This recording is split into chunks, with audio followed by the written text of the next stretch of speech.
Have you ever wondered how much has been shown on television, showcasing significant events to a vast audience, but also the absolute madness that journalists and TV people cause by broadcasting everything live? Today, I'll tell you a few creepy stories from the television.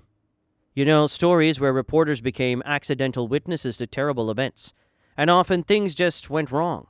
Something extraordinary happened, and the cameras forever captured it. But in this story, in my opinion, the disaster could have been avoided if not for human arrogance. Rules are made to be followed, and if you don't follow them properly once, then you can just forget about them. That's what Albert Drayden thought when he was refused permission to build a small house for his mother and a bomb shelter, perhaps for his own peace of mind. So he began building everything without permission. The local community looked at it and warned that this couldn't be done. Albert didn't care. They told him again, but no, the old man was stubborn. Then the judicial system came into play, and the old man lost all the court cases. He was ordered to demolish everything he had already built. Even the court order was ignored by the old man, and he was given one last warning. If you don't demolish your building by such and such a date, we will demolish it for you. Albert thought it over and once again refused to tear down the building. So on June 20th, 1991, the old man's house was surrounded by police officers, explosive experts, and heavy machinery. You get the picture, right? The old man refuses to demolish his building, and half the city's police force and an excavator show up. Sounds like great material for the local evening news. The local reporters thought so, and they went to watch how the bad wolves were going to tear down the old man's hut. The committee members and the old man were standing there, arguing and discussing the court decision. But the old man just stood still, refusing to move for the machinery. Then came the point of no return, the moment when several people made the wrong choices. The old man went home and came back with a revolver, pointing it at the lawyer, and you can imagine what happened next. Collinson, the lawyer, tried to take the armed old man, threatening to demolish his house, for a fool. He began asking the cameraman to film him with the gun pointed at him, saying, "Film the evidence that he threatened me." So what do you think the cornered old man did? He shot Collinson point blank in the chest, then started shooting at the reporters. Some of them were even wounded, though not fatally, and soon reinforcements arrived and captured the old man. Now here's the question. Who was more stubborn? The old man who absolutely had to build his house, or the lawyer who thought the old man wouldn't shoot him? And what's most important, in my opinion, is that the escalation of the conflict could have been avoided. But here we are. Collinson died on the spot, and the old man was sentenced to life in prison. What's the moral of the story? It's best not to stand in the line of fire or to provoke someone into pulling the trigger. You may have heard these stories before, but they go so far beyond human understanding that I can't not tell you about them. So in 1992, Marvin Heemeyer moved to the small town of Granby, Colorado, and quickly became involved in the life of the town. He set up a business repairing and selling exhaust pipes for cars. Life was good, but in 2001, despite Marvin's objections, a concrete plant was built near his workshop. The noise, dust, and waste from the factory made it a terrible neighbor for him, and no one wanted to hear his complaints. Doing business became unprofitable for him. So he decided to sell everything, and nearly everything was bought, except one thing. No one bought a Komatsu D355A bulldozer, and Marvin saw it as divine providence. You see, everyone who knew him said the same thing. Marvin had golden hands.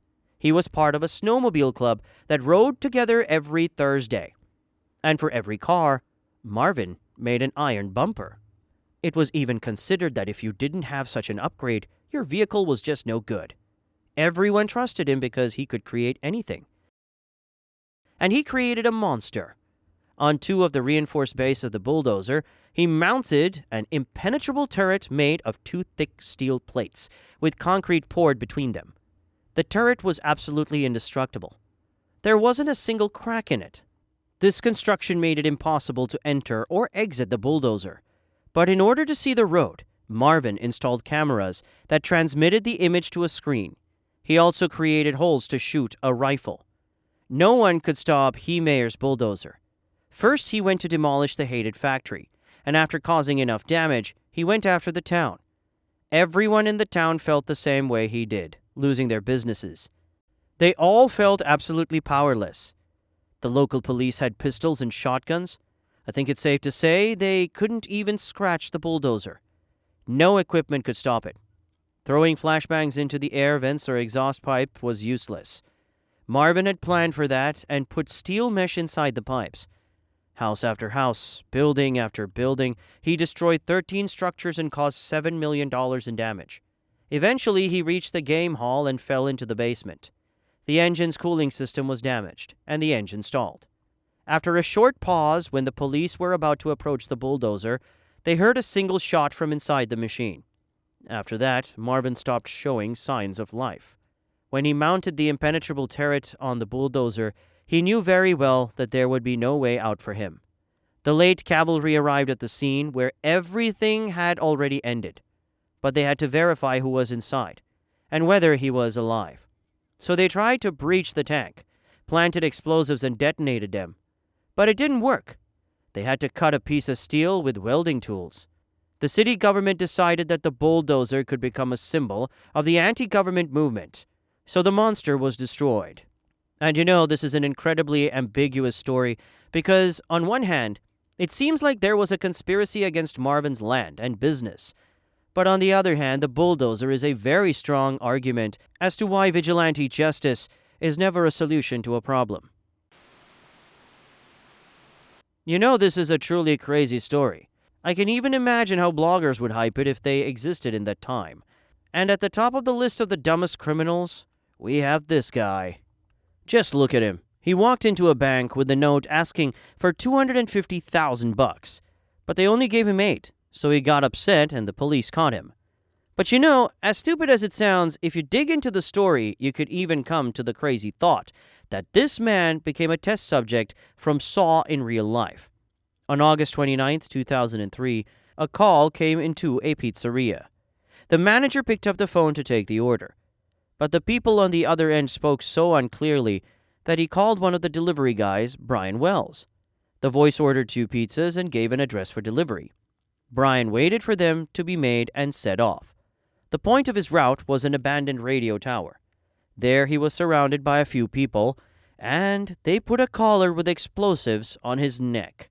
They gave him instructions on which bank to go to and what to do, and put a shirt on him with the word "Guess" on it. They also gave him a gun disguised as a cane. Brian was given 1 hour. After he robbed the bank, he was supposed to find another note with instructions that would lead him to another note, and then another. He had to find a key or password to the numbers that would stop the timer. He went to the bank, handed over the note, and they gave him everything in the bank, which was $8,000. After that, police arrested him in the parking lot. There was confusion because it was hard to believe that Wells wasn't a participant in the crime, but a victim. So they decided to check his statement first. And yes, he had explosives hanging from his chest, and he was willing to talk to the police and didn't resist. Reinforcements with bomb squad members arrived at the scene when suddenly the collar started beeping. And the beeping gradually got faster until, at one point... I don't keep a list of the worst damn fears in the world, but being locked in an explosive collar and helplessly listening to the beeping getting faster, that's definitely in the top 3 for sure. So how far do you think TV producers can go? You probably imagined a certain level, right? Well, multiply that by 2. A quiz show. Doesn't sound impressive, right? It's a bit worn out, but just remember how many there were. A quiz with a vertical wheel. A quiz with a horizontal wheel. A quiz with answers on the screen. A quiz in a taxi. Where else could you play quiz shows? Well, for example, in a maternity hospital. And yes, it's exactly as you imagined. A woman is lying there, waiting for contractions, watching TV, and that's it. She is a contestant on the show. Okay, in reality, it's a harmless thing. You could even make some money for the kids' college fund. Anyway, it's not such a crazy idea, at least not crazier than the idea of teaching a dog to fly an airplane. Don't underestimate human madness. If you think this is content, you're seriously mistaken.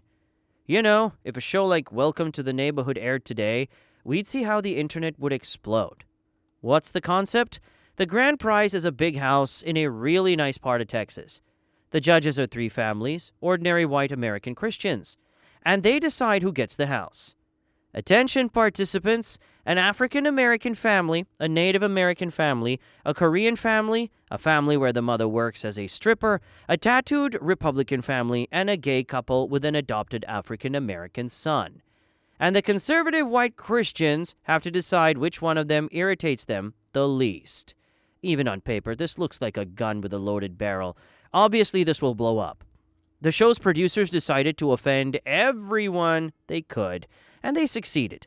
The show lasted 3 episodes and was pulled off the air. But the people in the Netherlands didn't find it funny to decide who should live and who shouldn't on the show. And you understand there's no irony in my words. Literally, there was a show where viewers voted via SMS to decide who gets a healthy kidney. Well, considering the Netherlands has the lowest organ donation rate in Europe, the other participants would probably die waiting for other organ donors. To say it caused an uproar is an understatement. First of all, it's immoral to give people the right to choose who lives and who dies. Secondly, it's immoral because voting was done via paid SMS, meaning the channel was raking in good money from it. And thirdly, it's still damn immoral. What the hell? Absolutely everyone in the country was talking about it, especially politicians who were outraged by the situation. You know, countries are different, but politicians are all the same. This show tarnished the Netherlands' reputation in the eyes of other countries, but stopping the broadcast was impossible. They didn't technically break any laws, and the show aired. So the show started, and 3 people who needed a kidney told their stories. The girl with the brain tumor was supposed to choose who to donate her organs to after her death. Voting began, 1 participant was eliminated, and it went to the final round. The host got the vote results, and why the hell did they even decide to make this show? Oh, here it is, Bart de Graaf. By the way, yes, he was born in 1967. Due to kidney problems, he stopped his biological development, and even with this, he lived like we all should.